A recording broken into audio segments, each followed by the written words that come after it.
The Rise of Africa, the continent, the diaspora, and BRICS explores the relationships that are affecting the global economy right now.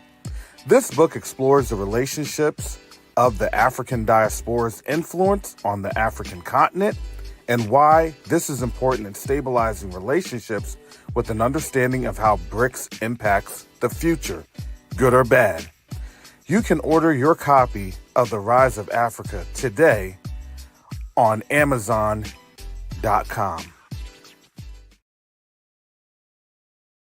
Neo-diplomacy is the new currency. Neo-diplomacy is the new currency. The reason that I can say that is you have a couple of different factors occurring right now as we speak on the world stage. The dollar is being disrupted. Nations are no longer wanting to engage with the United States. But the third factor that affects each and every one of us is that there is a diaspora from the African continent that's willing and able to engage our brothers and sisters on the continent.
Well, shalom, salama, siyeme, shalom.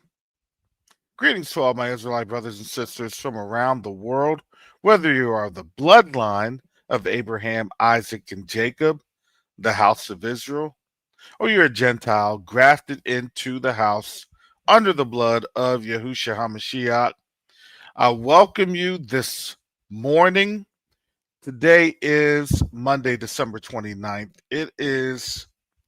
I'm going to say it's an interesting morning. This isn't a regular Monday by any means, especially when you are looking at things that are happening all around the world. And what's happening, it has been so desensitized that if we were to have seen something like this happen a couple of years ago, as a matter of fact, if we had seen this happen last year, I think folks would have been in so much panic. It would have been mind blowing, just to be honest. I mean, you now have silver at all time highs. And you have people trying to short silver and things of that nature.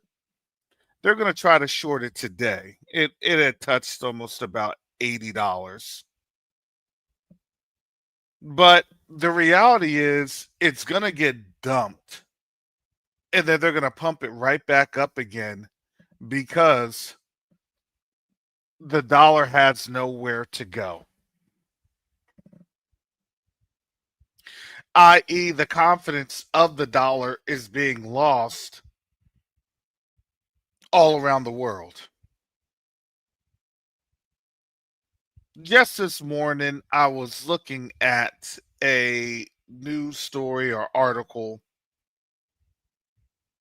that had popped up with Gabon, the Gabonese government no longer issuing visas to U.S. citizens. And we're talking about all U.S. citizens.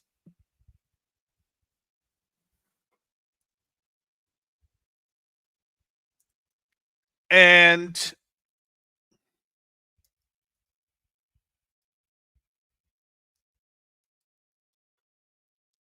a lot of these stories I have to take with a grain of salt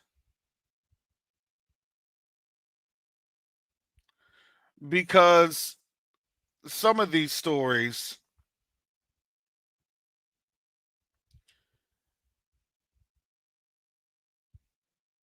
you see that they are there, but a lot of these stories, honestly, I can't trust.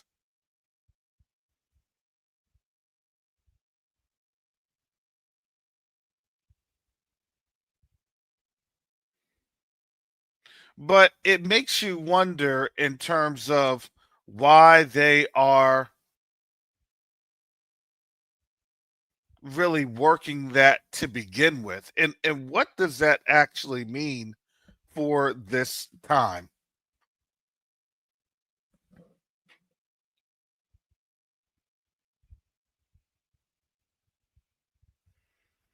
So I wanna see. Hopefully I wanna share this page. Give me a second, family.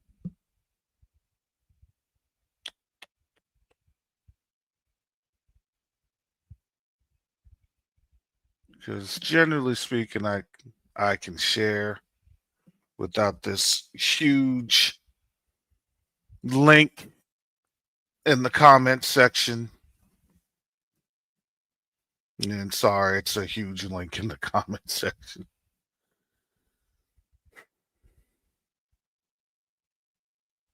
But I'll go ahead and share this.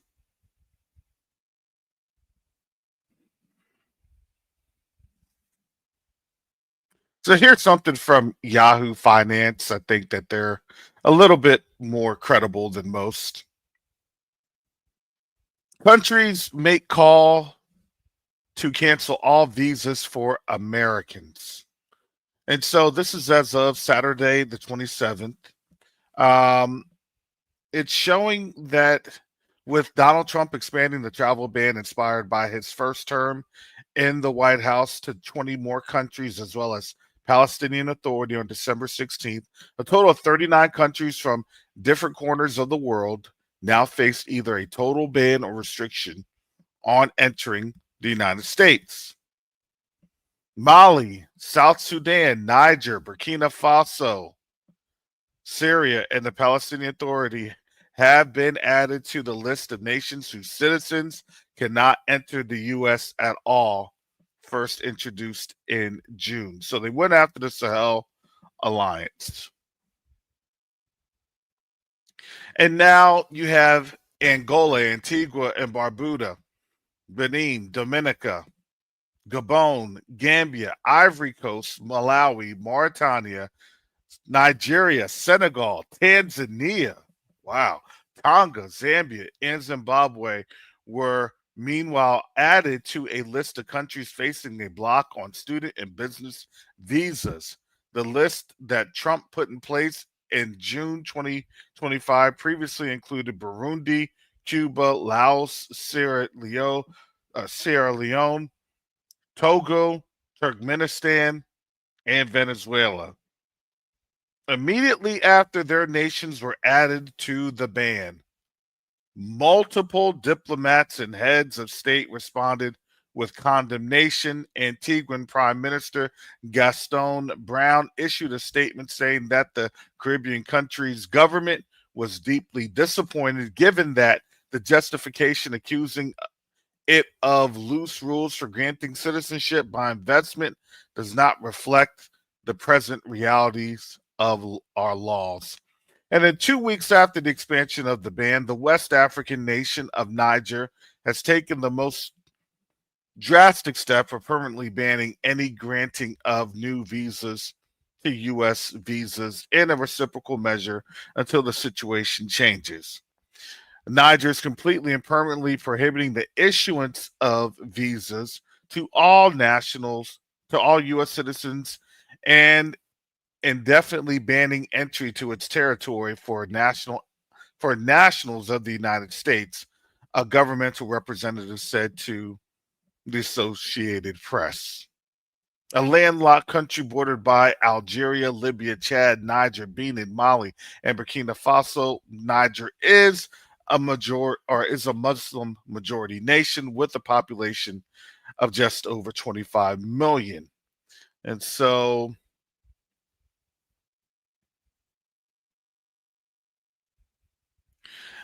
those are some of the stories that are popping up. I haven't seen anything on Gabon, but I just thought that that was interesting to be aware of the geopolitics that is being faced this morning.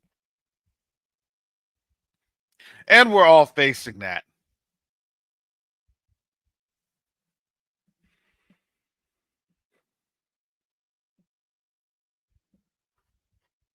This morning when I woke up, it had me kind of in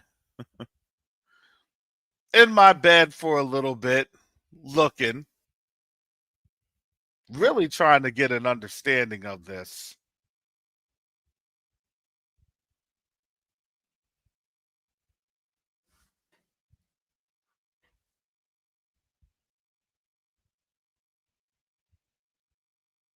Because to me, this is the most major news article.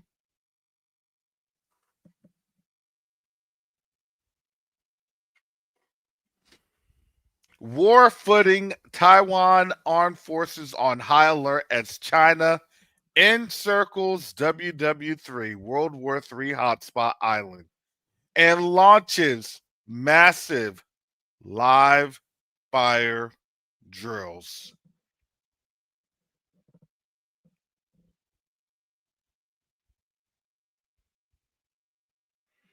That isn't a just, it's not a small thing when you see stuff like this. This isn't just oh, it's just a live fire exercise. No, technically, that's a warning. And that's signaling to the rest of the world what China's position is in terms of being either Puff the Magic Dragon or the dragon on Lord of the Rings. And you're not dealing with Puff the Magic Dragon here. You're dealing with Smog on this one. And the reality is, you have a lot of people that are just thinking that this is all fine and dandy. This is normal, nothing to see.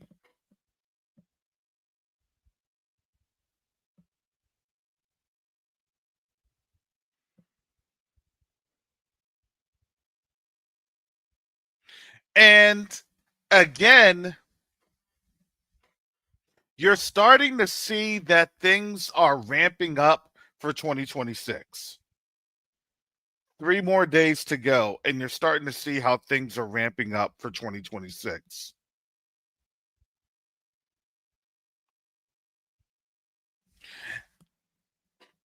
Now, a couple of days ago,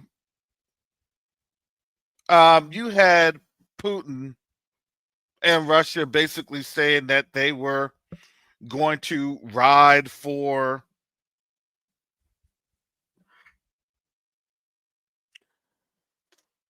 Beijing when it came to Taiwan.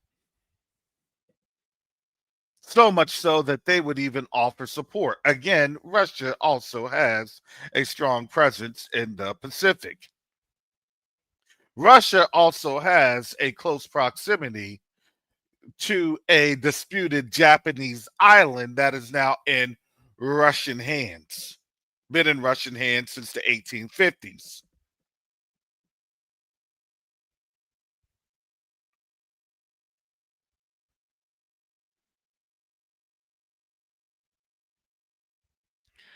Now, I have to caution these articles from like the Sun and everything else. They're they're written in a very biased manner. So I like to, show the bias. Xi Jinping ordered massive live fire exercises simulating the siege and blockade of Taiwan as Beijing continues to threaten to annihilate its neighbor. I don't think that it was all about annihilation. It was all about making sure that they don't get pulled too far over into make believe when the reality is they are a Taiwan. Taiwan is actually a province. It's actually a semi independent state. However, it's still connected. It is still owned. It is still under authority of mainland China. And yes, the sun lies a lot. Yes, they wouldn't say lying. They would say they take literary liberties. So I have to be aware and show. So because I hate to regurgitate lies, it's propaganda. But what made this so stunning was that you see how Taiwan's military deploys an air defense missile system inside an air base in Hsichu or Hsinchu after China's drills were announced.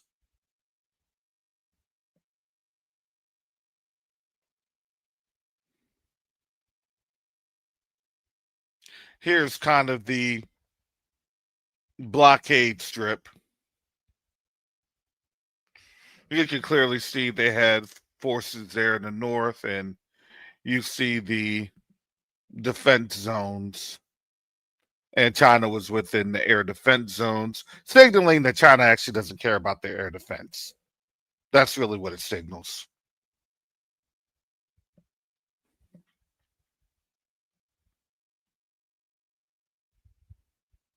So they're calling this Justice Mission 2025.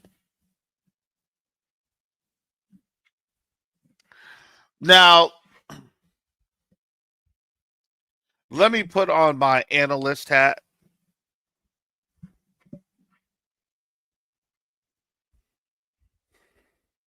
My analyst hat tells me that the intended target or the intended audience of what we see going on, what we see happening,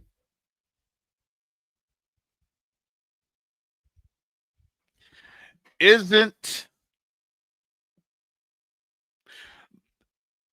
Taiwan is not the focus of that.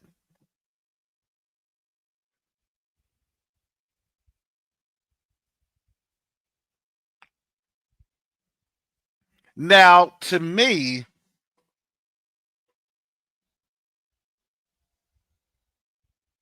you had a China and Russia and Iran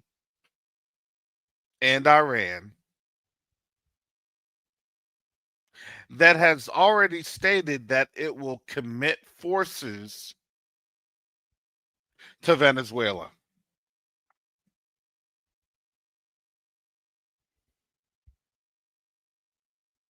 Now, to me,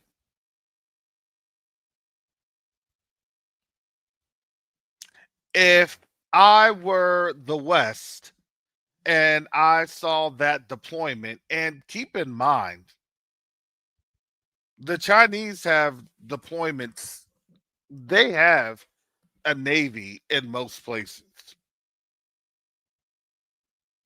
Definitely over in the Persian Gulf, definitely over in the Red Sea. They counter maritime activity of the West with their naval presence. And yes, they have a naval presence. Now, their naval presence isn't really complete. It would probably be more complete with other militaries, other navies, which to me, when you see the introduction of Iran, keep in mind that China and Iran had done an exercise a couple of years ago, and the West wasn't happy about that. I think it was like 2023 or maybe even 2024.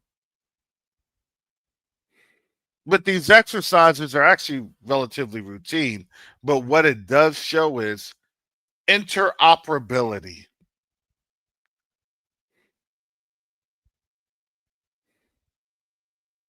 Now, when you see the Russian Navy move, everybody's going to pay attention in the whole world.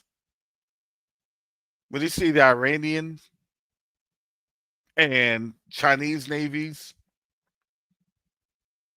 when they're moving, not too many people pay attention.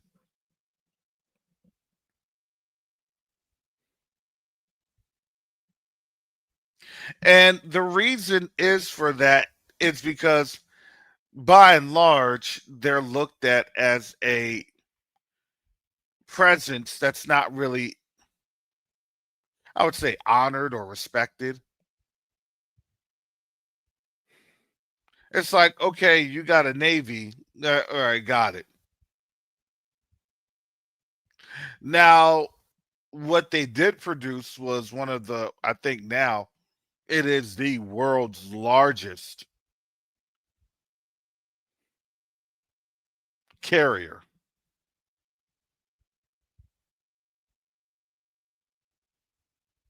And they just unveiled that about 2 or 3 weeks ago.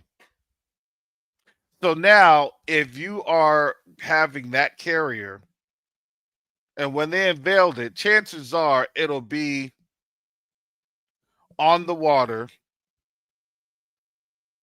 commissioned for service, probably in less than 30 days.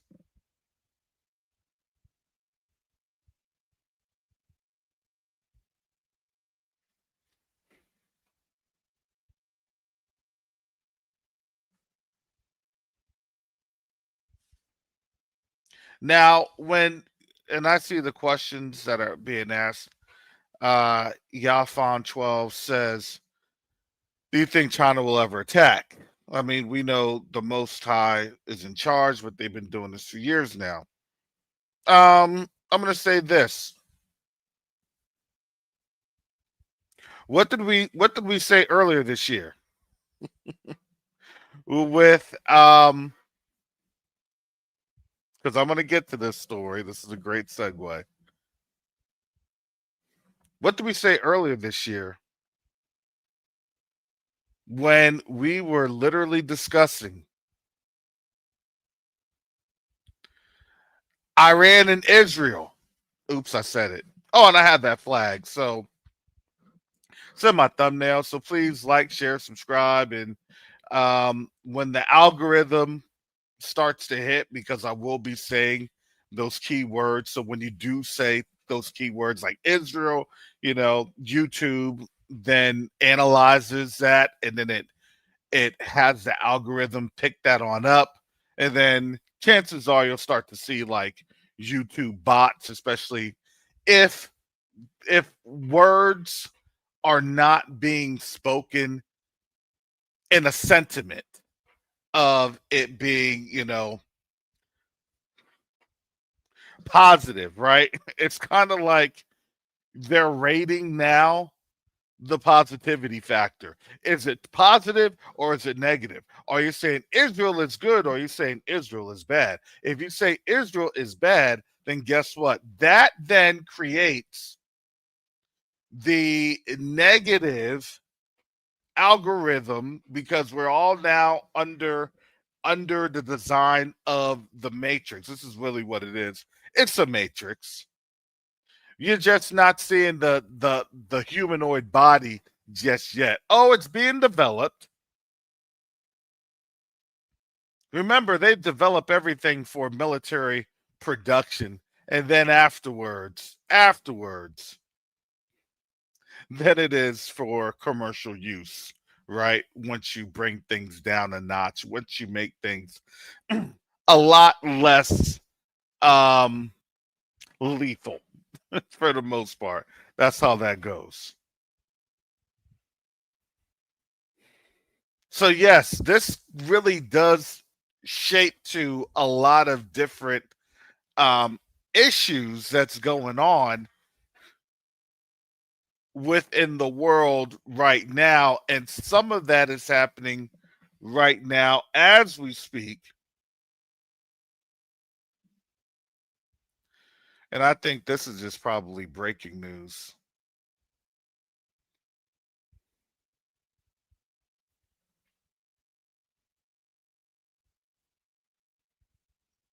I was just trying to make sure that this was not a pay site or a pay article.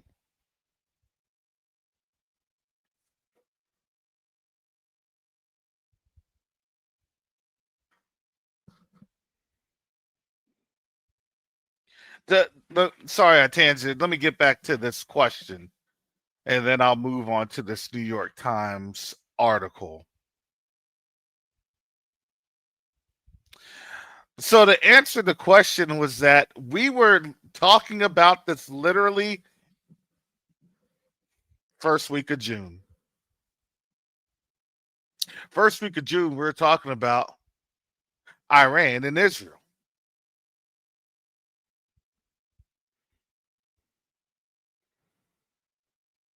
Or what we refer to on this channel, Eastern Mediterranean nation, because I do try to stay out of the negative YouTube spotlight. And yes, they have a negative algorithm spotlight, as I just mentioned, especially in with that group that is now obviously becoming more social media impactful.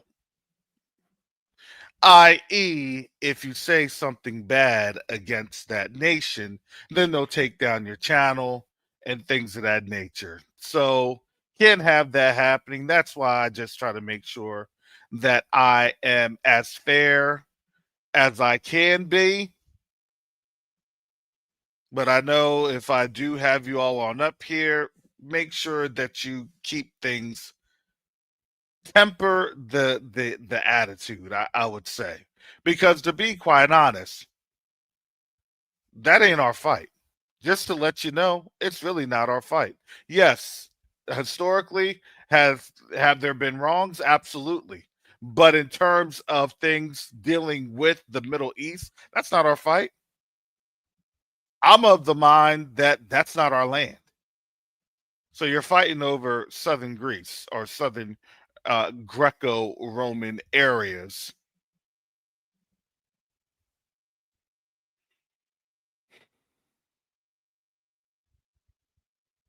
And that's what I look at, having been over in that area, having understand the historical geography of that area.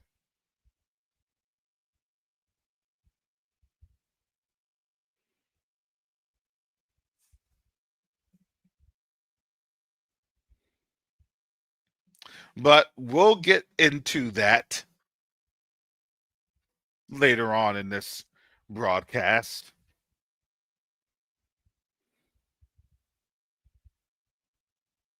The reality is, back in June, you had people talk about, well, Iran's doing this, Iran's doing that, Iran.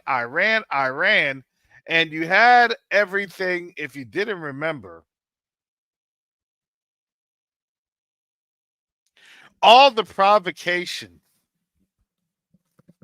that Israel was doing in the region. Come on, let me explain this. All the strikes that Israel was doing, remember, they were trading actions, they were trading blows. Remember True Promise and all that other good stuff? They were going toe to toe. And then June,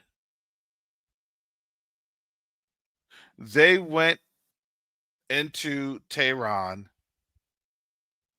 and they didn't just go into Tehran, they had a bombing campaign for 12 days. And understand, it was Israel that started it.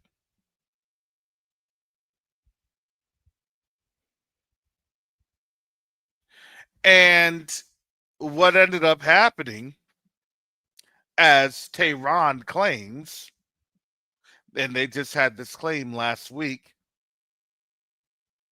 and they put it on out there. They said, look, here's all of our cards. Because the reason that they're putting it on out there is because Iran, understands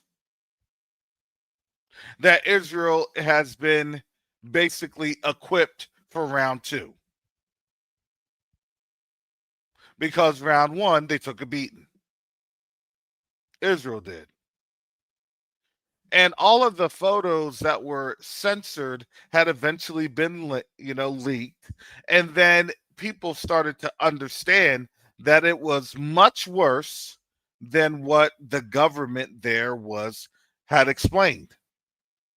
And so Iran finally decided to say, you know what, we'll just spill some of the beans, because in this peace agreement, this ceasefire, and you're asking us not to say anything, but now it looks like you're going back on your ceasefire. Because why? Because anytime they ask for a ceasefire, it's because they're getting pounded. Time out, let me regroup.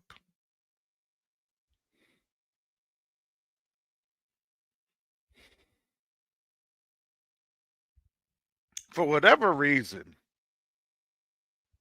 why does, if they're your mortal enemy and they don't open the door and they swung and they were getting their beat down, why would you stop?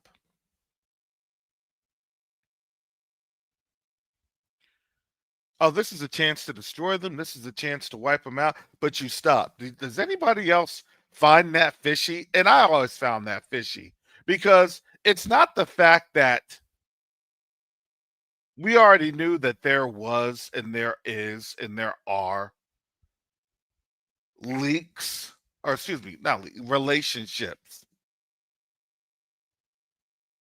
When people truly don't understand who a people group is, then they'll make up any claim, and then they'll ask, well, why did this happen? Why does that happen? This doesn't seem right. It doesn't feel right. It doesn't look right.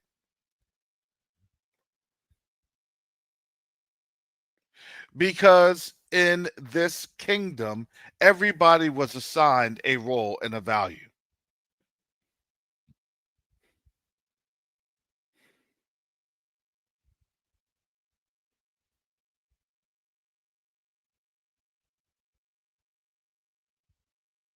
Now, my thought process on that one was, hey, I don't think it was a threat.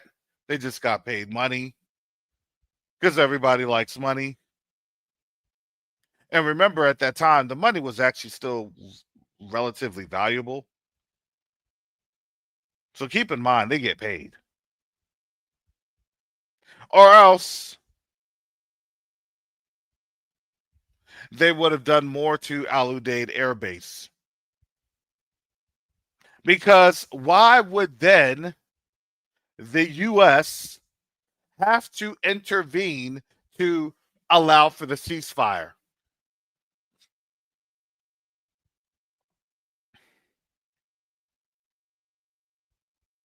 The U.S. intervened because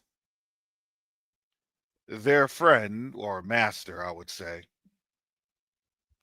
was getting pummeled, had gotten their butts handed to them. And remember, I don't think a lot of people remember that at this time, that's when you had Charlie Kirk and Candace Owens, and they were like, I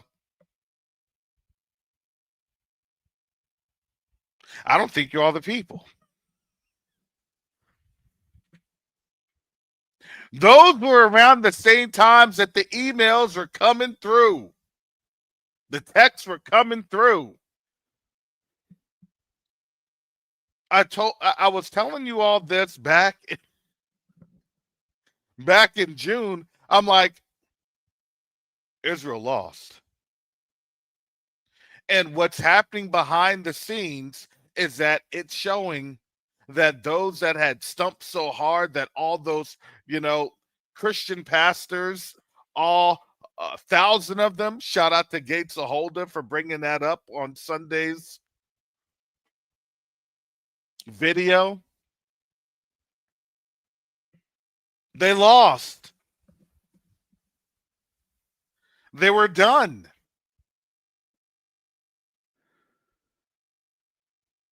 And then you had a lot of fallout. Hello. Remember, the anti-Big S is now the greatest ever in the United States? Well, it's not all that great. It's just that now people are asking the question, who are these people?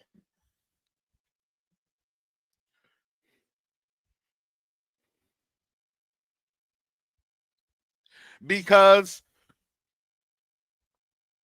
the folklore and the Superman status had really gone away when they were being pummeled by Iran. Just saying. Now, you also have to understand that they have also been given over to a lie.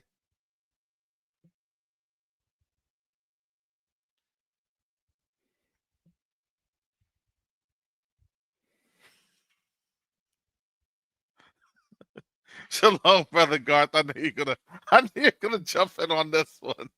Yeah, I got some time before I have to do whatever I got to do before have to hit the gym. But yeah, I was watching, listening to Sister Gates hold this video, and I'm like, wow, it's really crazy how this is all lining up, and literally how this is a part of the great falling away, quote unquote, Mm-hmm. and how this is literally what Albert Pike predicted, quote unquote. Like, this is setting them up to definitely, worship, for them to pick a religion and pick one world religion so they all could come together and have peace. It's literally, they're all getting duped right now. The curses are really reversing. It's crazy. Isn't this like the big hype man? It was like the Jake Paul hype man. You know what I'm saying? It was a Jake Paul, Anthony Joshua hype man for the fight, and then they got their jaws broken. They got their jaws broken, and the U.S. literally had to strike Iran. Didn't actually do a good job, as we found out. They didn't do a good job, but they had to do something to basically pull Israel back because Israel lost. And Israel didn't just lose, Israel got uncovered Oh man. by by the quote unquote the the Christian nationals here in the Yep. United States. Because Just there's one thing that I'm going to tell you, there's one thing Gentile culture does not like. being lied to. No, not just being lied to. They don't like losers, right? Because Trump says that he doesn't like losers. And they lost.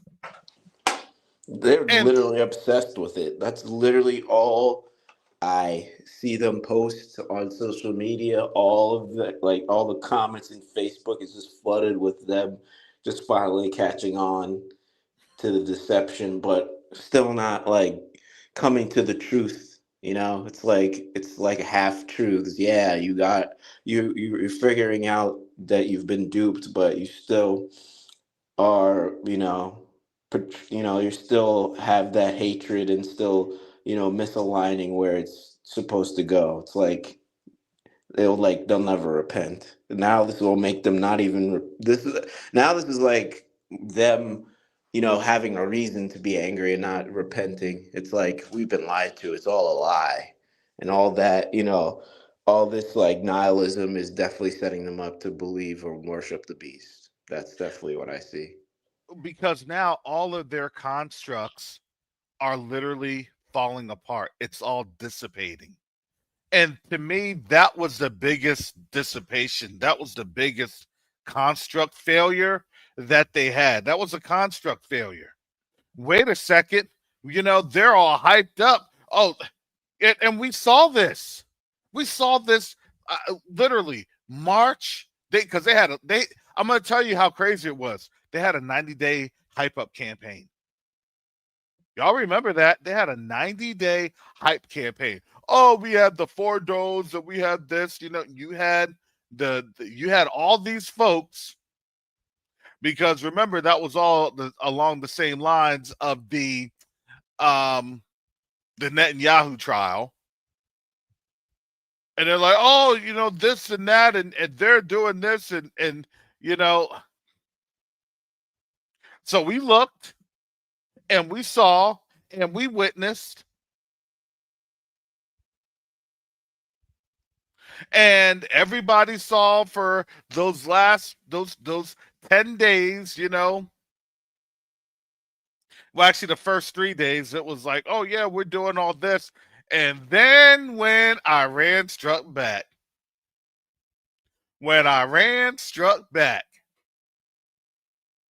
man, look, they were catching them. They said, look, no, we were getting targets there. We were knocking out your spy chiefs. We were knocking out certain people in your defense forces. And see, if you're such a prideful people that will fight to the end, the U.S. saw that, and the U.S. realized they had to pull them back. Because it was that friend that picked the fight, got their behinds whooped, had been beat so bad, 2 black eyes, can't even see out of them, just swinging in air as it just kept hitting knocked in the side of the head. It's just like in the cartoons. Let me at him. Let me Let at me. him. I didn't lose the fight. I was winning because my head was beating up their fist. What? What? But also, I put it in the chat. That's like when you remember when Trump's like, they don't know what the f they're doing. Oh, Trump was mad. Trump was mad. And the reason that they were mad is because they got exposed. The frailty got exposed. And because now they got exposed, now they're talking about it's the anti-S again. Anti-S. If they ask questions, anti-S. Well, supposedly, remember, y'all have won all these things over, to become the nation, quote unquote nation. But when you go over to the Middle East, I went over to the Jordanian Defense Museum back in 2016 and 2017. Of course, Jordan gives a different story. Of course, Jordan says, look, they had lost trying to cross over to the East Bank. They don't tell you about those losses because why? Because then that diminishes their credibility. And the reality was, they know that we're a problem. They've already stated it. We're a problem. Our black youth, our black men, our young black males, no, our young Yasharalite, Yahudin males that understand that when they give their voice and when they give that voice that's a power that they cannot control with mammon. Understand, this silver heading up is literally the loss of the power of mammon. Mammon is losing.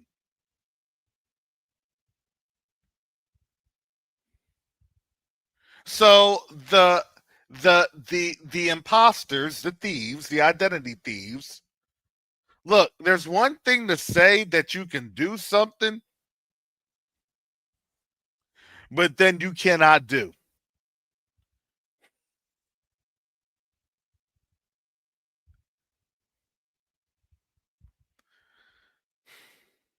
So right now, Iran launched, I think they said 3 satellites into orbit.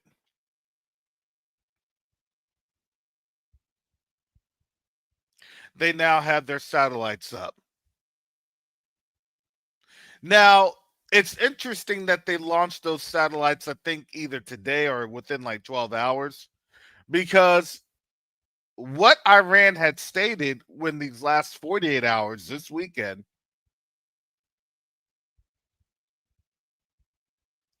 was that Israel, US, and Europe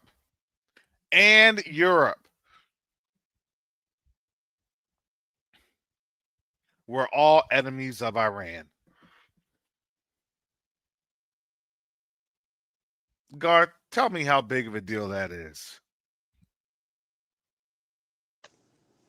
You said that they said that it was Europe, the U.S., basically the whole West, right? Correct. The whole West. I mean, that's basically that's huge because now Europe can't really they can't try to you know that puts more Europe. What I'm trying to say is that puts more pressure on Europe to do something to either back up the U.S. or do something to try to steer clear or to do something to show solidarity that they're not with the U.S. Come on. You're getting where I was going. And especially now that the the strike in Nigeria, that just puts even more pressure on Europe.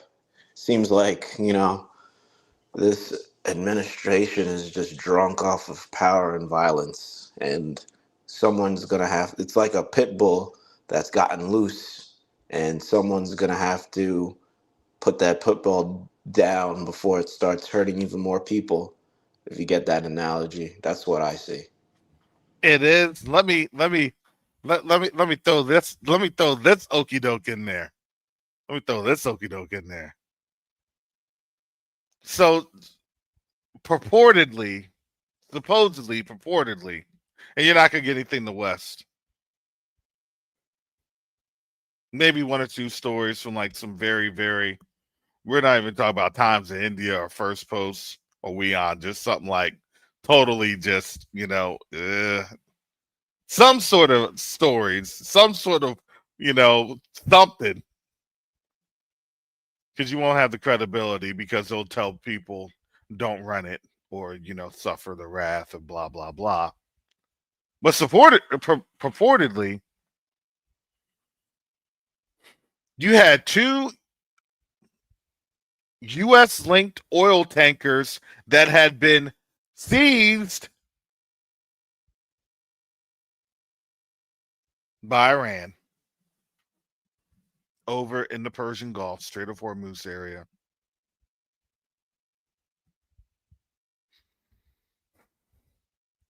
Now, make no mistake about it.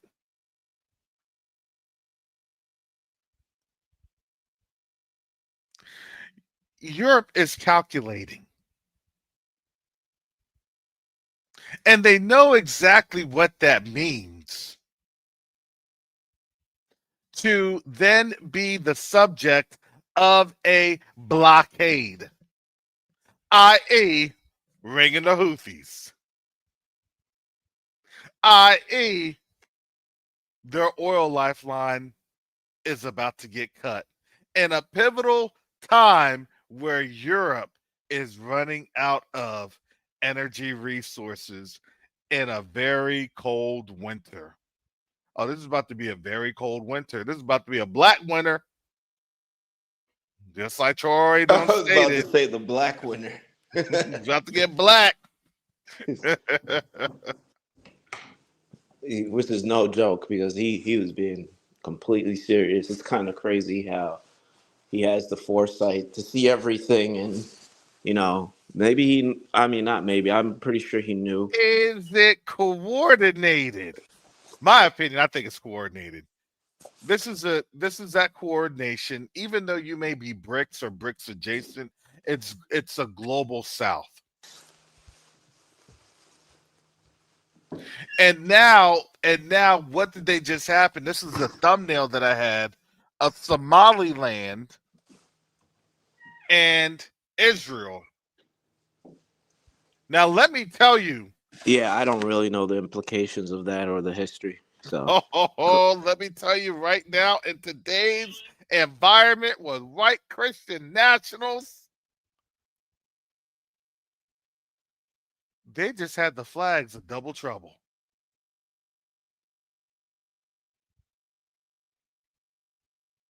Hello. After Israel got beat, then those folks were all about, why are we sending all this money to Israel? That was all of a sudden. All of a sudden, why are now billions of dollars going over there? Billions and billions, billions and billions. Isn't that what Trump was saying? Why are we sending all this money there? And now you have Somalia, and you have the Somalis over here in the United States, and their fraud is being uncovered left, right, and in the middle. And now, supposedly, they're teaming up so they can have a force over in Africa. I'm telling you, it's going to get ran. They're going to get overrun. And they'll get overrun by a couple of different countries. I believe, in my opinion, they'll have AMISOM, which is the African Union's mission in Somalia. They will run them out of there. And they'll say, oh, what's a diplomatic? No, it's not. No, it's not. They're hurrying to try to get their foothold there because they know what's getting ready to come to the continent. Oh, you all want to know where the land is? Oh, they're going to meet. Trust me, they're going to meet us there. This was a 1800-year play. Council of Nicaea, they knew. They understood. Hadrian, fake Jerusalem, they understood the game. That's why I just said, look, chill, relax, and let them tell on themselves. Now, all of a sudden, they want to have a foothold in Somalia. Why? because they know what prophecy looks like. They understand prophecy because they know that they're on the other end of prophecy. Surprise, surprise, isn't it? To me, that's the biggest news on out there.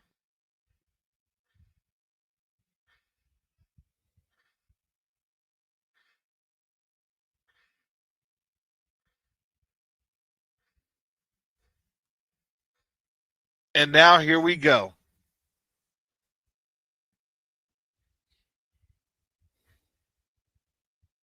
Now you're about to set the world on fire. Well, they have, because they are going to then gracefully start to metamorphosize over into Somalia, because they already said, oh, well, we have historical traditional roots and blah, blah. How? When? Where?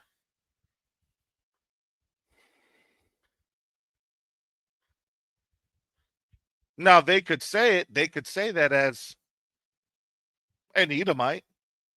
Yes, they do. Absolutely. I wouldn't take that away. I wouldn't take that away. Absolutely. I will 100% agree with that.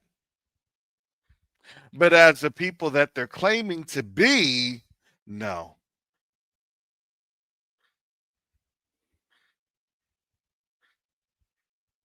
But you want to know what, though? You want to know what this is doing? And I had this conversation with my son yesterday. What this is doing is it's forcing Gentiles to pick up the word and read the Old Testament for themselves. And they're asking all sorts of questions. And you know, when you ask all sorts of questions, that's called being anti-S, because again, the cattle, the goyim, the less thans,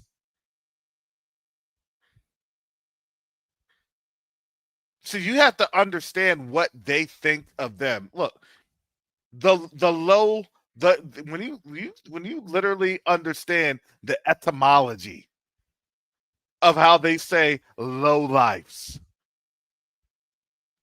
Malachim Malachim engineered. These folks know.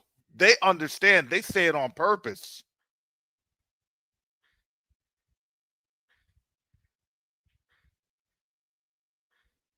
Y'all don't even know that you're fallen seed. Y'all don't even know that you're mixed seed. Y'all don't even know where there's Neanderthal. And they laugh, but the problem is they got the same blood in them. But they Can you just hear know me? that they have. Oh, yeah, I can hear you. Oh, okay, I'm in my car, but yeah, wow, you took it there because I wasn't even thinking about that.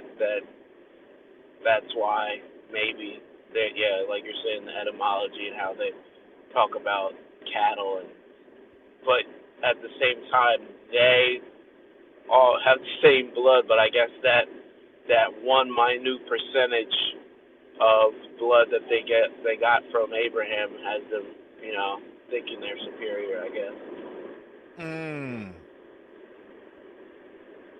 Come on now. Y'all better like, share, and subscribe. I don't know if I'm going to be on. I don't know. I don't know if my YouTube creds are going to be holding up after this we usually have broadcast. you usually have so much more tax, but I guess now that it's the Well, year is changing and everything. but the reality is that they've exposed it, right? So I can't. So I'm not saying anything just to not. Well, I'm saying just because of this. No, Yeah, you're I'm right. saying it because they expose themselves, and when they expose themselves, guess what? They opened up that door. Look, I didn't make up that speech. They made up the speech. That was the speech that literally the prime minister stated.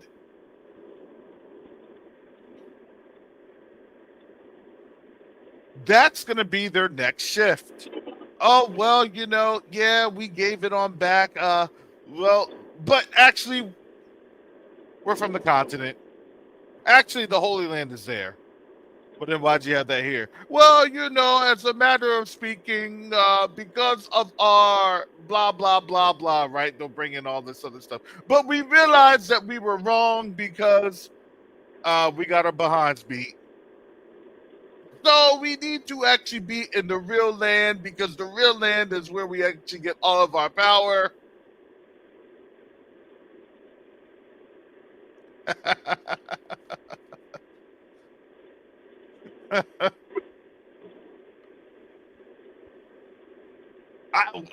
Listen, I said it was coming. Jacoba said it was coming.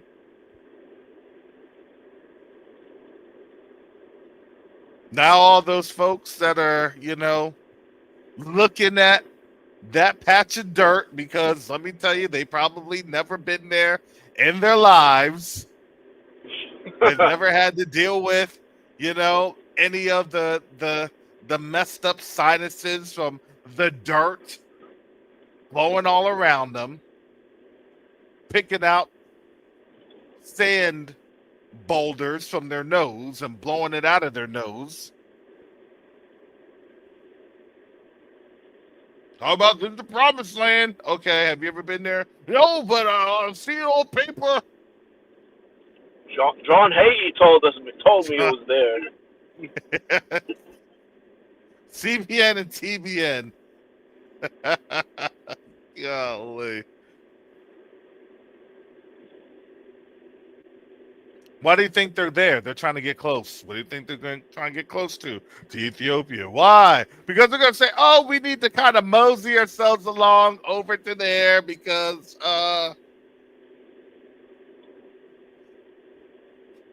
they bought a book of Brother Jacoba's True Jerusalem. It's now being read in the inner circles. I'd like to see what Brother Jacoba's Amazon analytics look like. Man, how come I just sold 1,000 copies over in Germany and Israel? Man. Even people in Oklahoma and Wyoming and North Dakota. Oh my goodness. But I'm sorry, we have to go into it. Isn't it strange? See, there's that systematic deconstruction that's happening.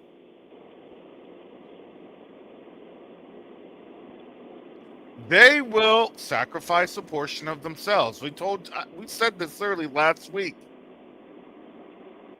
They're going to shed. They're going to shed skin. Well, I mean, in the figurative, not literal. And when they shed, guess what? They're going to leave other parts for death.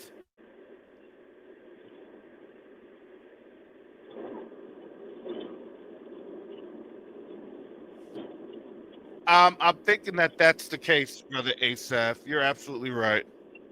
He says, Covenant Awakenings, they're going to say that they are Judah and the diaspora of the other tribes. They may even blame the Europeans for slavery. I believe that will be the case. I mean, well, What's-Her-Face is trying to, What's-Her-Face is trying to do the opposite, Candace, with her talking about both sides out of her mouth, speaking half-truth. There's a lot of deception. I mean, literally, but they're allowing themselves to get deceived by not reading the Word or reading the Old Testament. So, yeah, they just have to read the Word, and now they're being forced to read the Word. And again, whenever they are forced to do something, they're forced to do something because it comes with pain. There's a pain factor to it. People do not move unless there's a pain factor.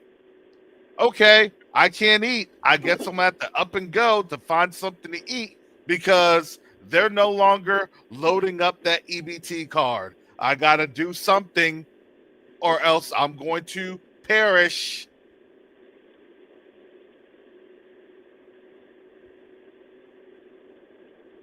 That's human nature. Oh, the government's no longer paying? Oh, gonna have to find something, gonna have to do something. Gonna have to look for other means, look for other resources. Oh, the only other means or resources is on this trip back to Africa, to the continent. They're gonna feed me there. Okay. I'm gonna get clothing there. I'm gonna get housed there. I'm gonna get shelter there. Okay. I may not like where I'm on at, but at least I can eat, get fed, and begin to regroup because I have a full belly so that I actually can think and I'm not trying to be in an impoverished condition when I have most of the needs met. So let me go ahead and get this communication strategy. Let me go ahead and figure this thing on out. Let me go ahead and work with some like-minded folks and see what's happening because that's human nature.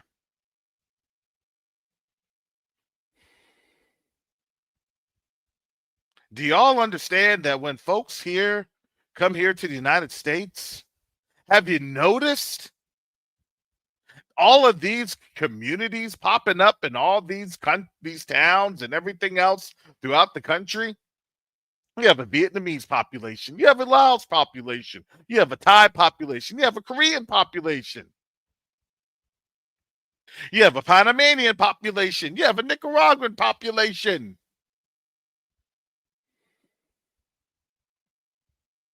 Why? Because they're coming and they're writing home. They're saying, hey, you may want to check this on out.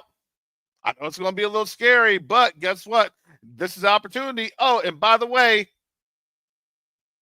here's some money. Get yourself something real nice while you can still afford some bread.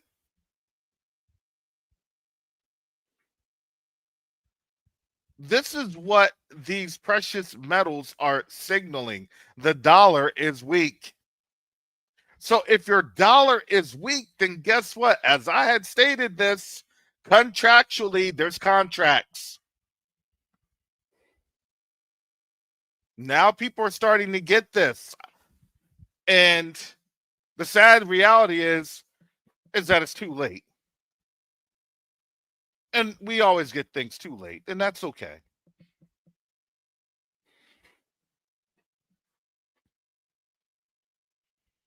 They are doing their best to artificially keep down all the grocery prices.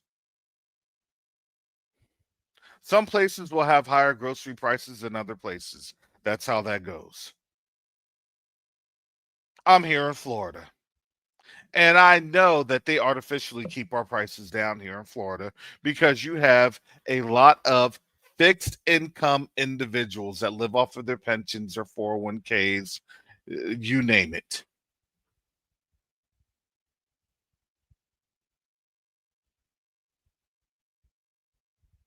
So prices have to be artificially controlled.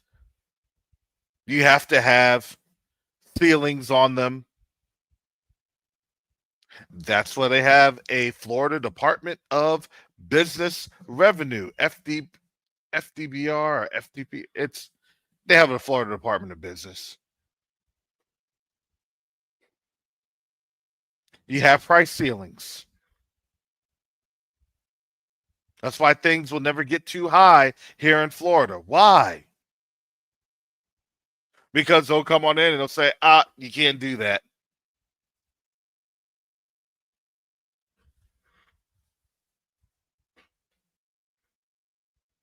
Now, while they're doing that, other states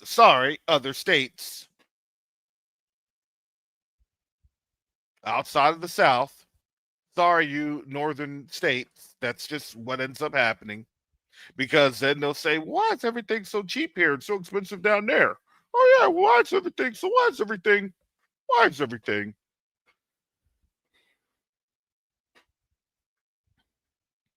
When I first moved back to Florida from Kansas City, I was actually surprised. I said, man, I thought it was actually going to be more expensive than what it had been. It's actually not too bad.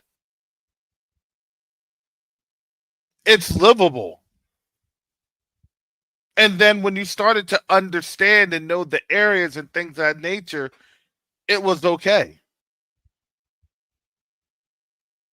When you are also here in Florida and you're working with the military or any other government agency, you are it's not just livable, you're above the line, especially on the federal market, not on the local or state market, on the federal. So when I'd be on active duty or have my contracting jobs, my government contracting jobs, I was good.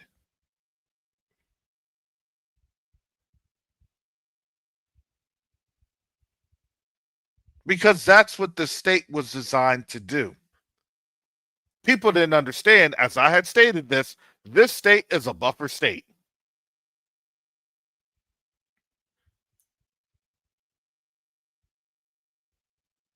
A buffer state for the Caribbean. A buffer state that when that Monroe Doctrine, it never went away. Trust me, I live here in Florida. I am a historian. I'm a military analyst. I totally understand.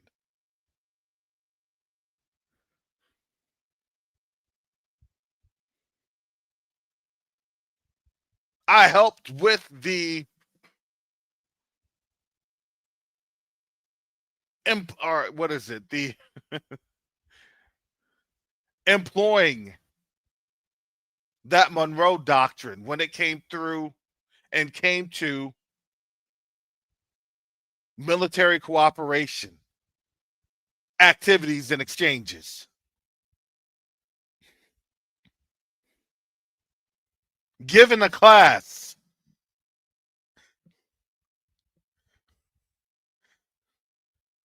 in Spanish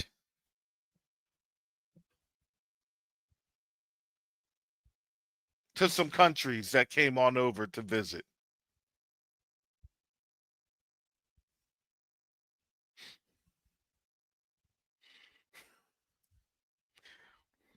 They said, Lieutenant Copeland, do you know Spanish? I said, why, man?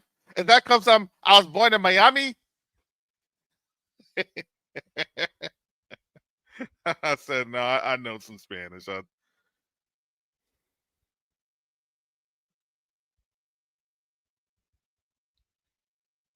That was interesting. Still tickles me to this day to give a presentation in a language. I'm not the best at it. I'm not the best. I'm actually better in French because I say I studied French. I mean, I actually studied French for about 5 years. And I mean, I live here in Florida, so it's I can get around. I can speak Spanish. I have to speak Spanish to some of my students if they don't really understand or have some questions. Cállate la boca. That's what you be saying, I guess. Cállate, cállate. Cállate. Cállate.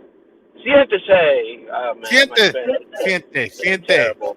siente ahora, ahora. I got up to Spanish 3, but my teacher That's made me loathe Spanish. My Spanish 3 teacher in high school, so I never I, pursued it. I got the Spanish 3 in high school too. I got the Spanish 3. Oh, that was pretty funny. I was like, you know what? I'm gonna speak a language that I think is like, usable, practical, pragmatic. Yeah. So I mean, it helped. It helped. Ayúdame, ayúdame. You the man. All right.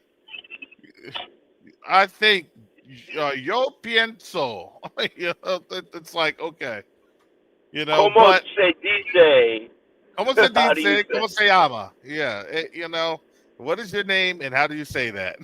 that's you know, that's it's a good to have. It's a good to have.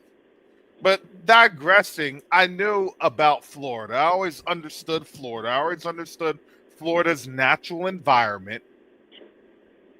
We're just literally a sandbar.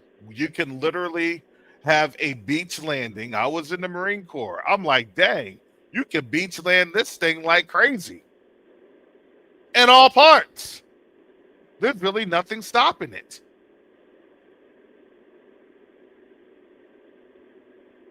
And when I do say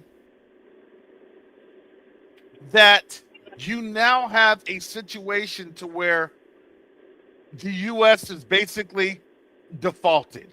All this gold, it's a default. Brother Asa says, Covenant Awakens, remember, we said once gold reaches $4,500 per ounce, the USA and Europe would be like a drowning man. They are coming to the point where they cannot service their debt. No, they can't.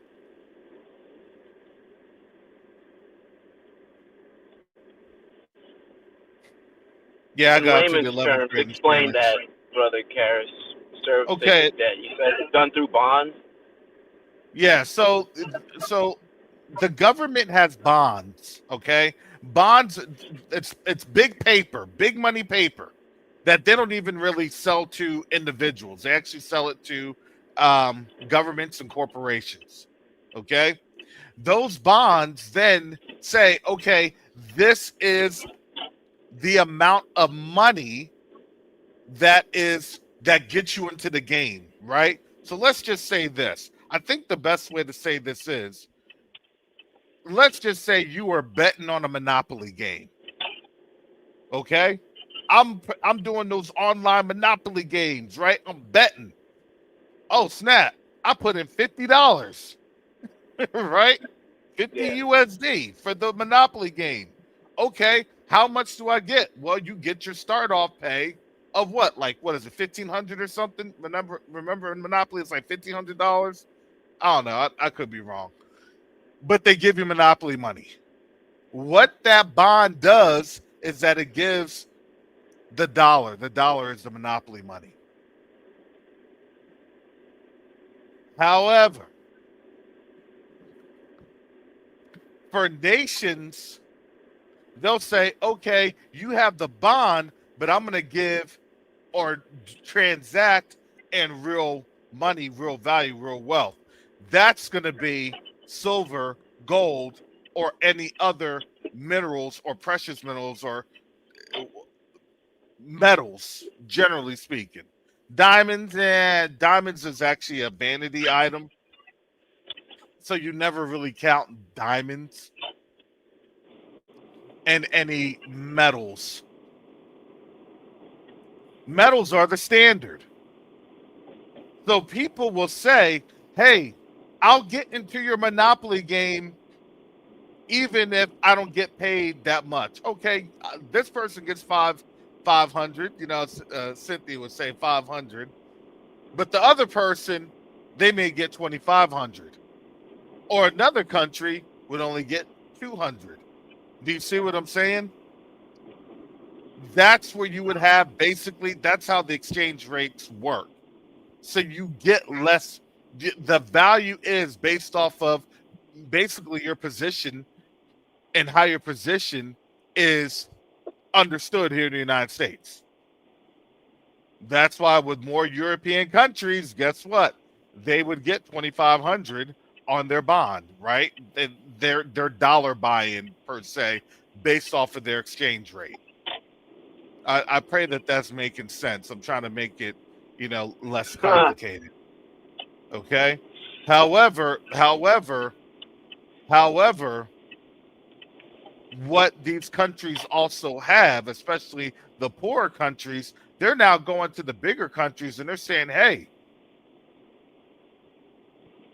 I know I'm not gonna win at this Monopoly game, but let me give you some of this gold, some of this silver, some of my metals, and you front my cash.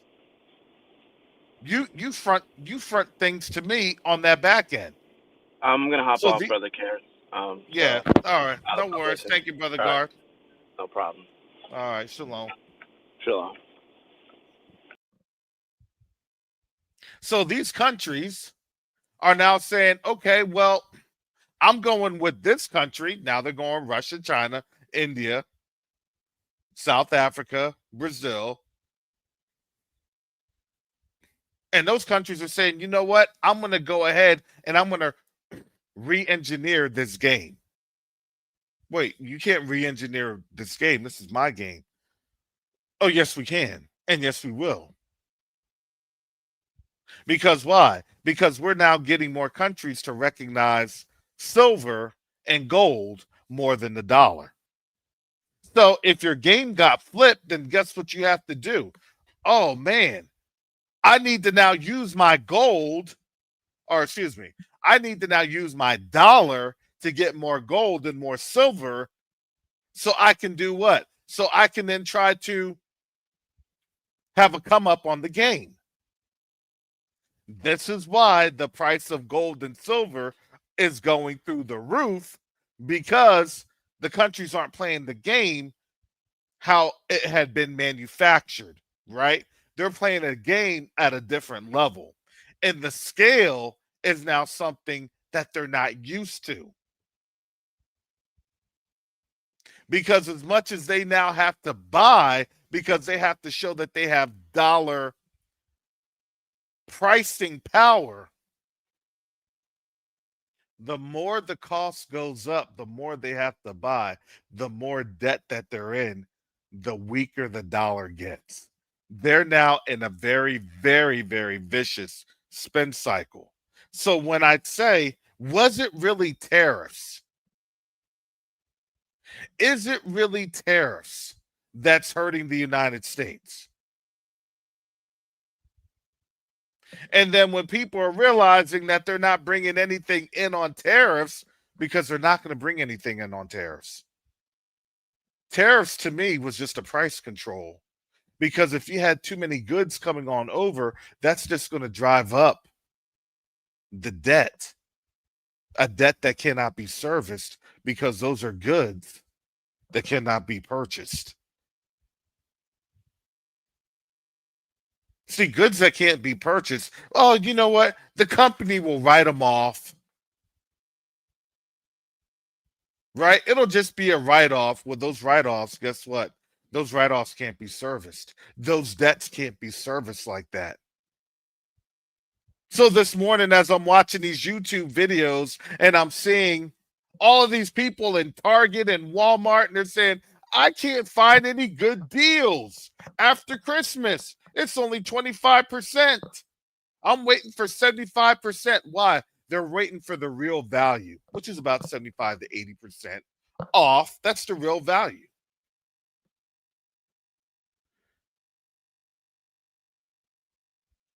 And they're not getting that real value because the cost right now has eaten up the margins because they can't service the debt. And because you can't service the debt, guess what? Everything becomes more expensive. I pray that you all are getting this nice economic lecture.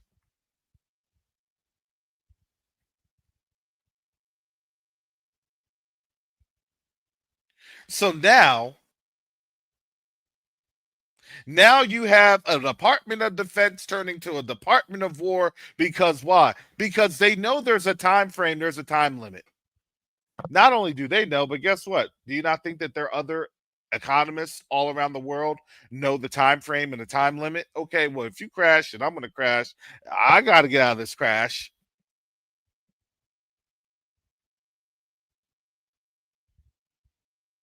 So now they're giving lifelines, not to the US, they're giving lifelines to Europe.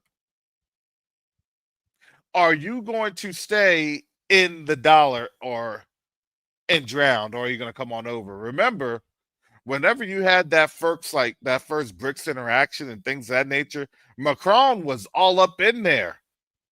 Macron was trying to go to Kazan and everything else, and Putin was like, no. Macron was trying to go to Beijing, and they're like, no.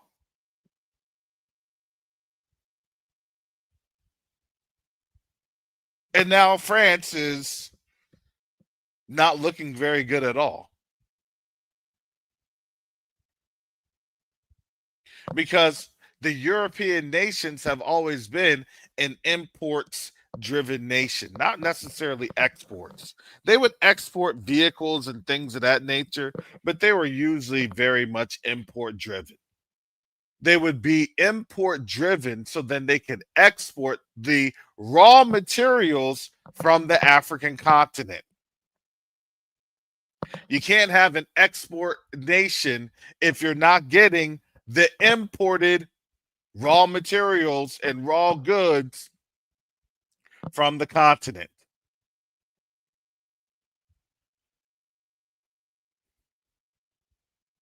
This is what we have right now. And I told you all, America's about to play itself.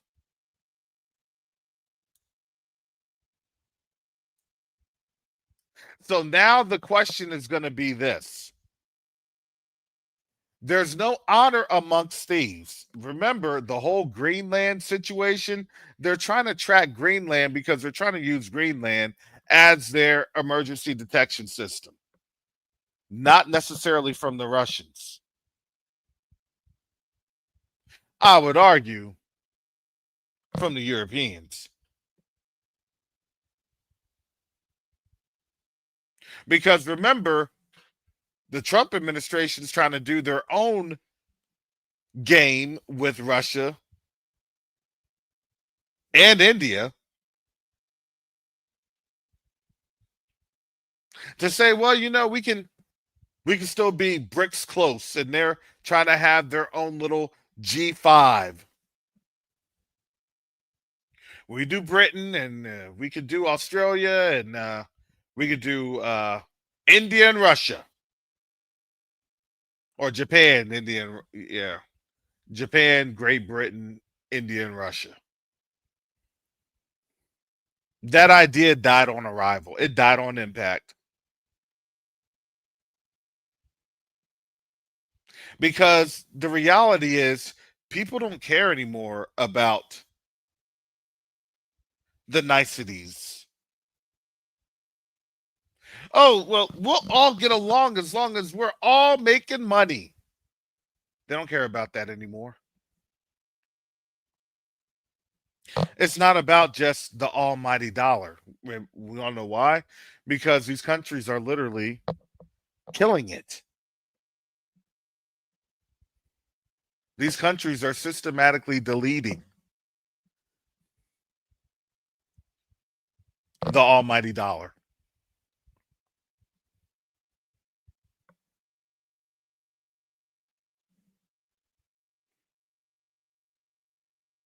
And that's a tough position to find yourself in when now you're in a position where you're trying to scramble to literally stay alive.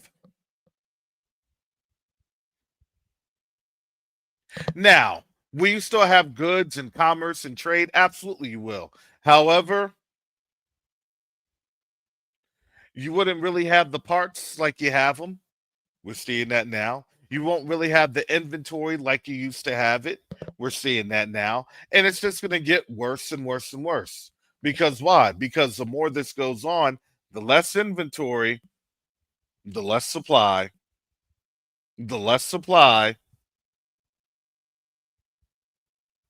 with the same demand, guess what? Your price is going to go up.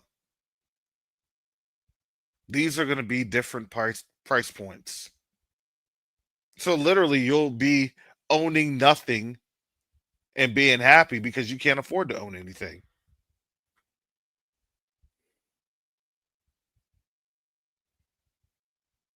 Oh, I can own something. I can pay for something. Okay.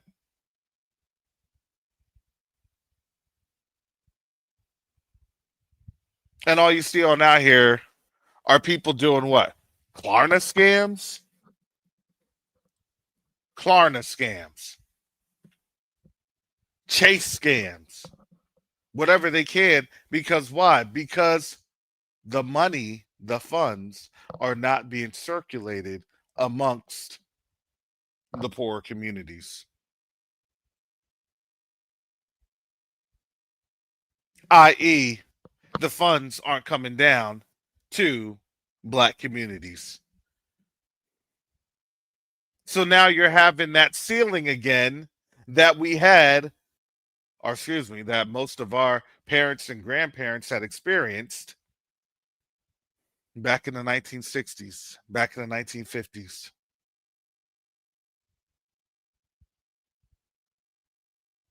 That's happening right now as we speak.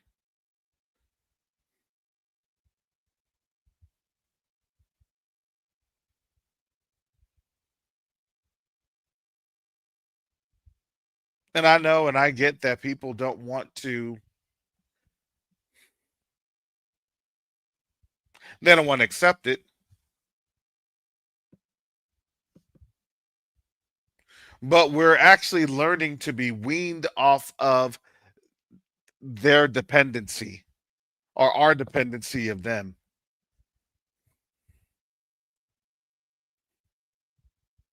And for many of our people, that is a very tough and bitter pill to swallow. How do we become self dependent? How do we have self efficacy? How can we do things on our own without them?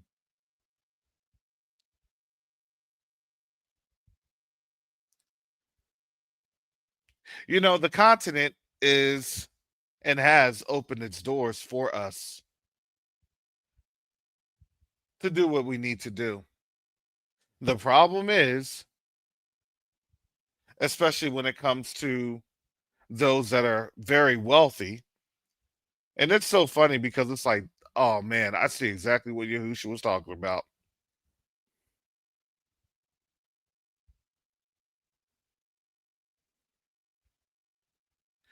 People are engrossed in the dollar that's steadily losing value. And I can't knock anybody. I get it. If this is all I've learned, if this is all I've understood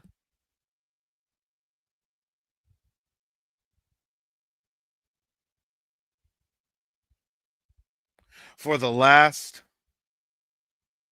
well, all my life, what can you say to somebody? How do you say that to somebody? Hey, we need to work with group economics. Group what?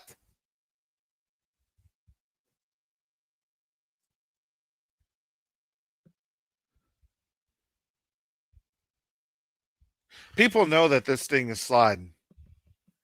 People understand that this economy and these economies, they're sliding into the water. They're going down the drain. But it's also a psychosis that everybody experiences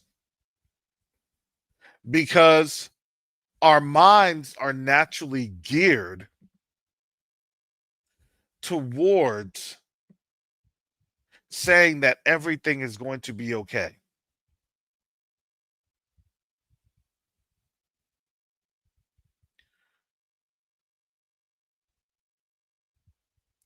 Our minds are naturally geared in the fact that, oh, it's just a problem in another part of the world.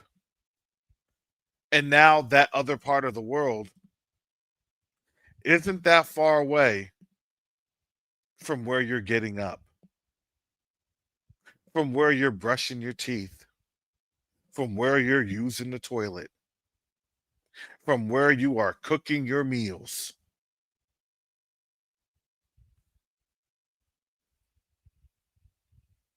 And if you didn't know, that is a very dangerous synapses analysis to be engaged in.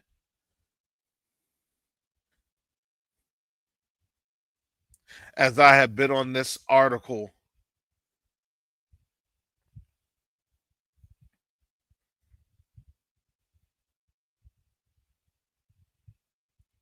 Trump says, this is from the New York Times.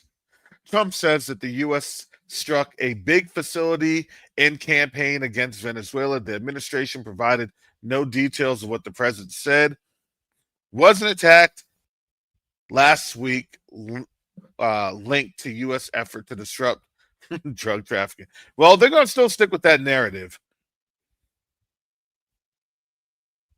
That's funny. They're going to still stick with the narrative. They literally just admitted that it has nothing to do with drugs. But, listen, if this is your final narrative, then that's going to be it.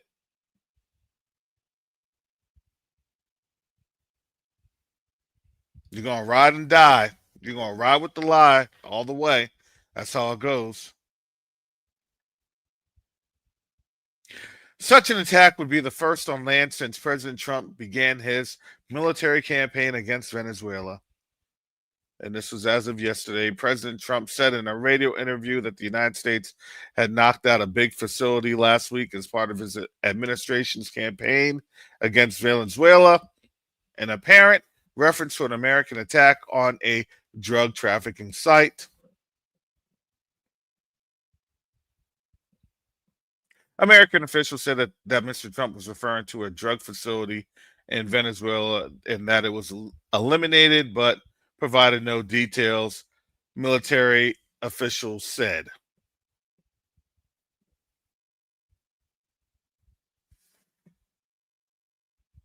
Excuse me.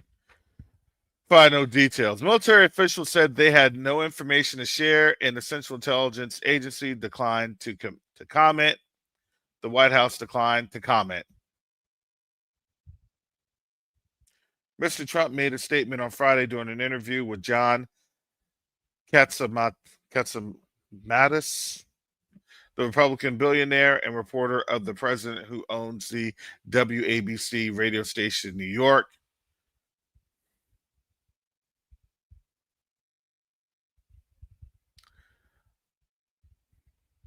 So,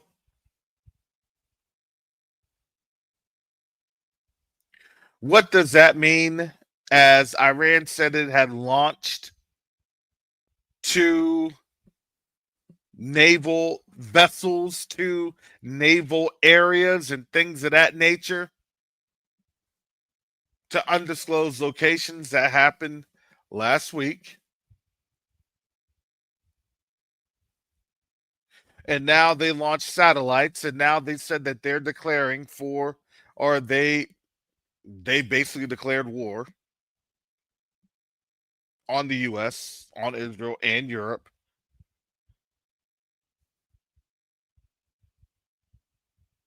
Now you're starting to see how things are shaping up, and understand satellites just don't stay over Iran.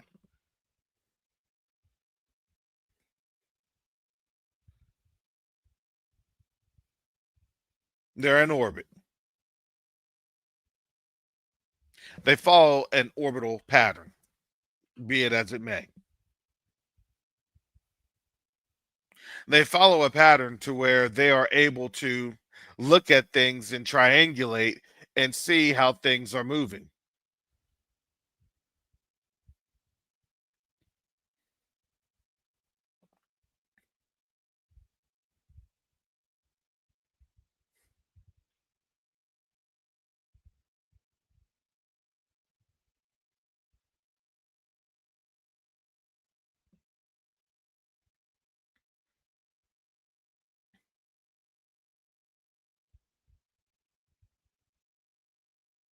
So now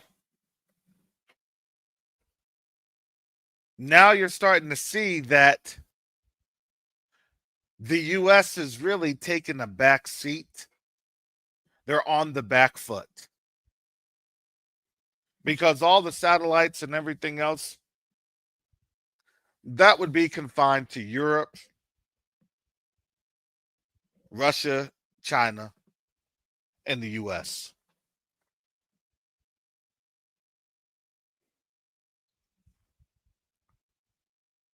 Now, it depends on what sensors they have and what technologies they may have gotten from China. or Russia? What was the payload on there? Were there sensors from China on those payloads?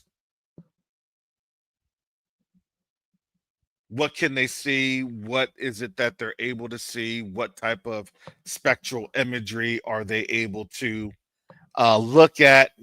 How good is their focus? There are a lot of different aspects when it comes to satellites and satellite imagery. So many can speculate on that. The idea is whatever they launched, it's the mere fact that they launched it. It's the mere fact that they launched it days after declaring their enemies a state.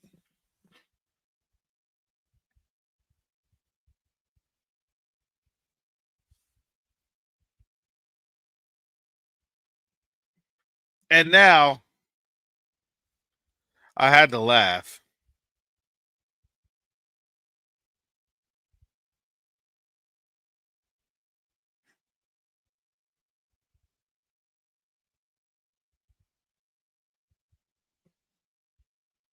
because it looks like you're really seeing an issue here. I'm going to share this real quick.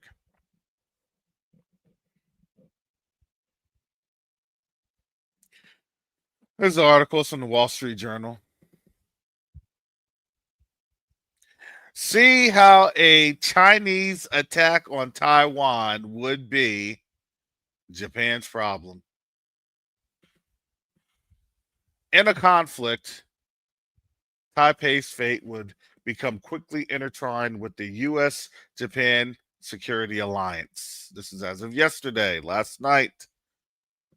Last month, after Japanese Prime Minister Sanae Takahashi suggested the country could mobilize a military response if China tried to seize Taiwan, Beijing responded with angry statements and warplane sorties. Its message: that is none of your business. But the economic and geopolitical reality is that a Chinese invasion across the Taiwan Strait would pose a significant threat to the interests of Japan and its biggest ally, the U.S. Taiwan, a democratically governed island, sits at a crucial maritime crossroads.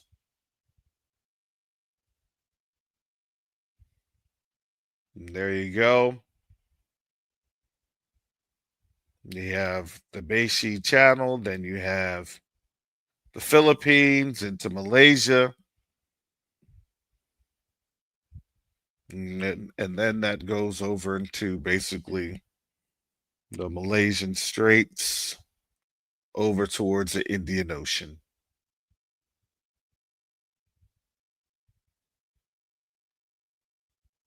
But I would say this.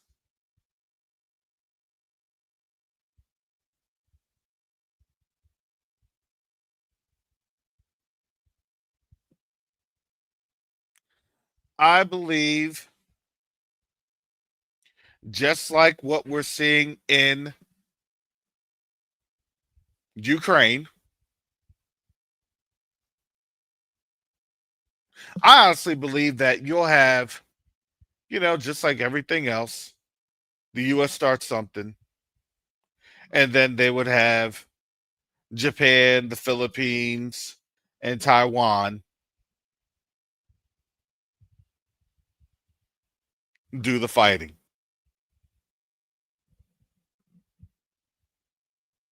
And you have to understand that can only go on so long before people start to realize, like, dang, y'all just gave us the okie doke. Y'all really just tried to destabilize us.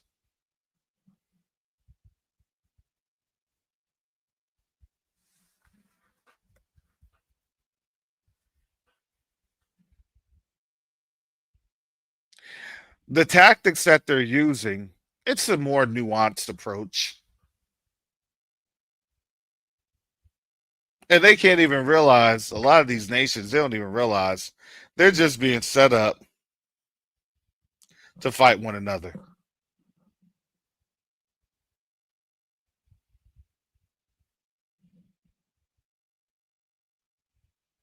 Because as the House is continuing to lose a monopoly, there are folks that are also losing alongside the House. And the House is telling those folks, you need to get our money back.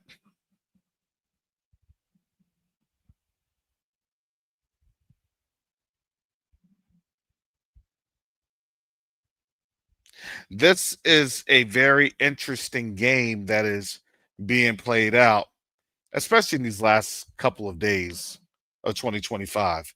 They're showing you exactly what 2026 is getting ready to look like.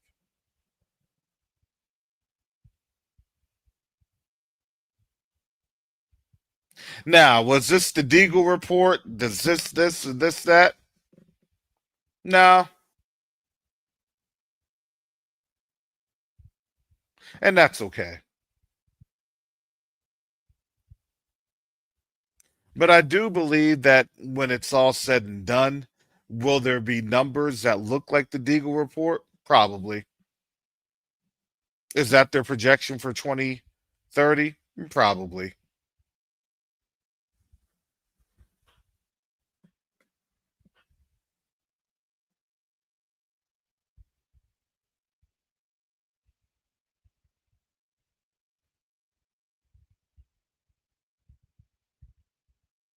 How would we react? How would we respond? That's going to be an interesting question.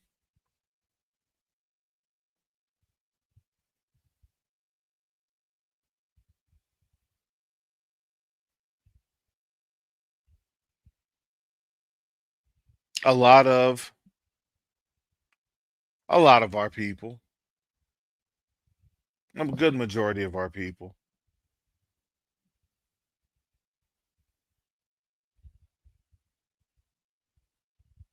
I'm glad that we would realize that we wouldn't have to travel very far or do a lot of crazy things or try to scramble to do things.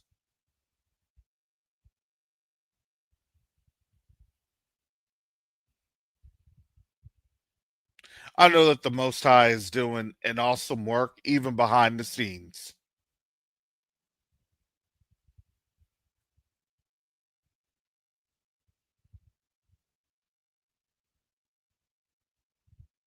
The question I always have for people is, are they ready?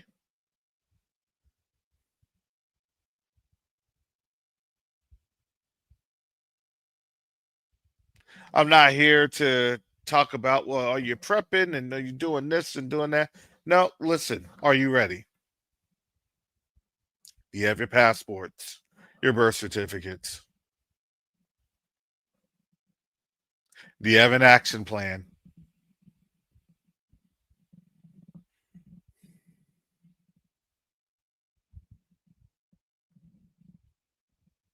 My thought process was this: you already have people being deployed. You already have what they're trying to do now, the Army Reserve or National Guard. I think they're going to try and deploy them to more cities.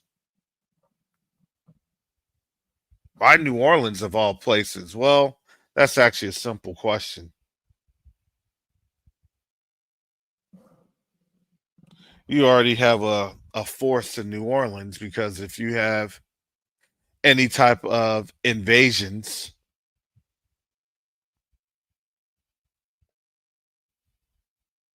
you want to control a major waterway, and that is the Mississippi River. You want to make sure that goods and services can still flow up and down that Mississippi River.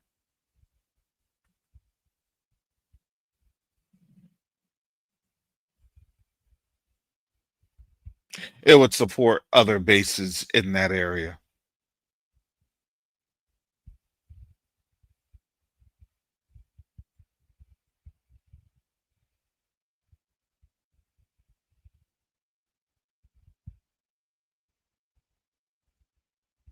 So, yes, family, we're in definitely some interesting times. I still had I think one or two more things to cover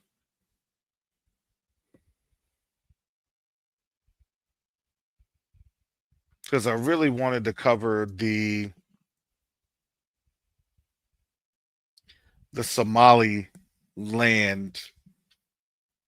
I think. Well, no, I covered that already. Covered silver, gold, China. Yeah, we covered a lot.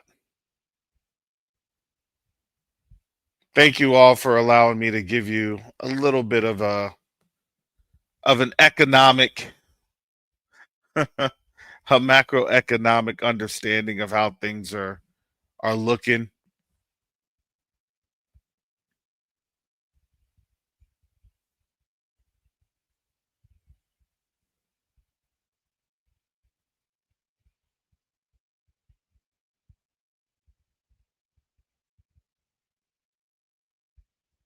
Yeah, we're here in some very, I would say, very interesting times. Will Iran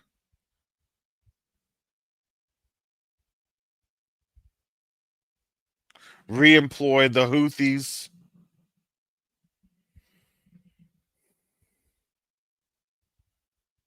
I think the Houthis did have, I believe the Houthis did have somewhat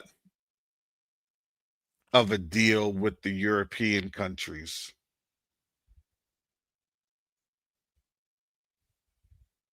I know they have a deal with China and Russia, but with Iran's declaration, does that make the Houthis now fair game?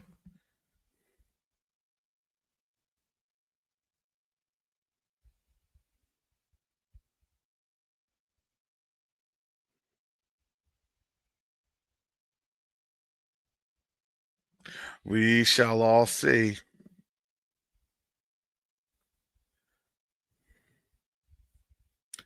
We shall all see.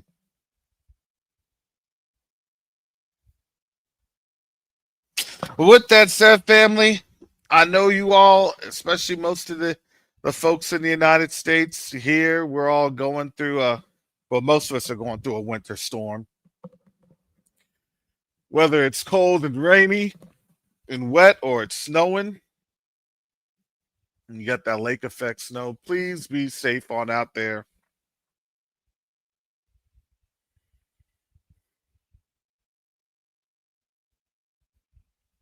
And please ensure this that we're not to operate in a spirit of fear.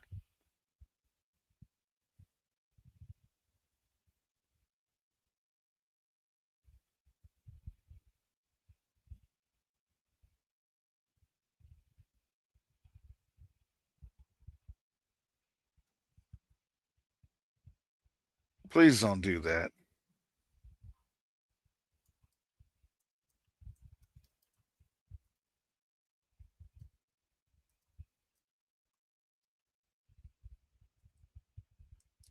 Because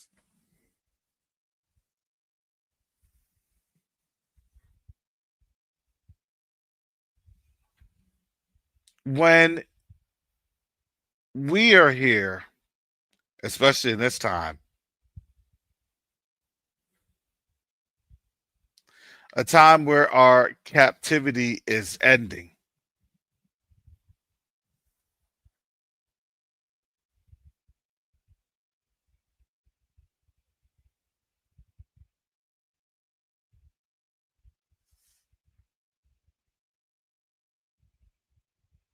let's be mindful that we are operating in power, love, and a sound mind. That's what the Most High has given us through Yahushua HaMashiach. Power, love, and a sound mind.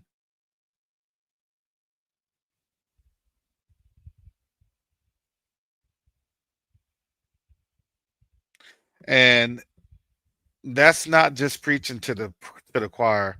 That's also things that I have to digest.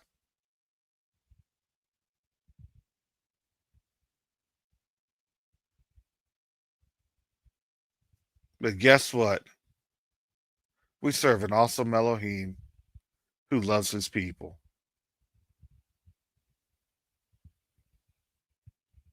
And he has turned his face. He has turned his face back on his people. So we're actually in a pretty awesome time frame.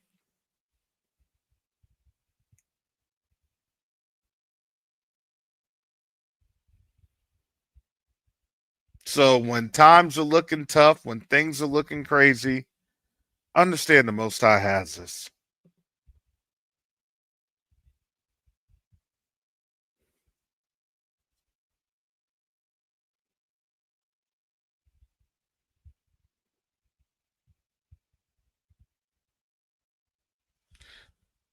We got to continue to pray for one another and support one another. Shout out to Pastor Rick Fletcher. I know he had a fundraiser for Yah's Storehouse last night. I didn't get a chance to get over to there.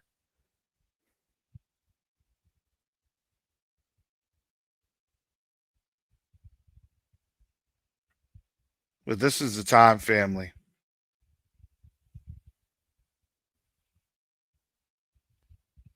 The Most High is going to be opening up some incredible doors. But this is going to be a time of testing for his people.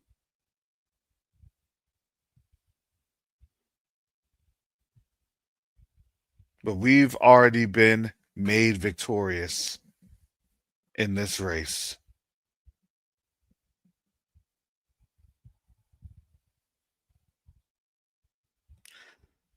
So, Yasharel, please keep your head up. Please stay encouraged.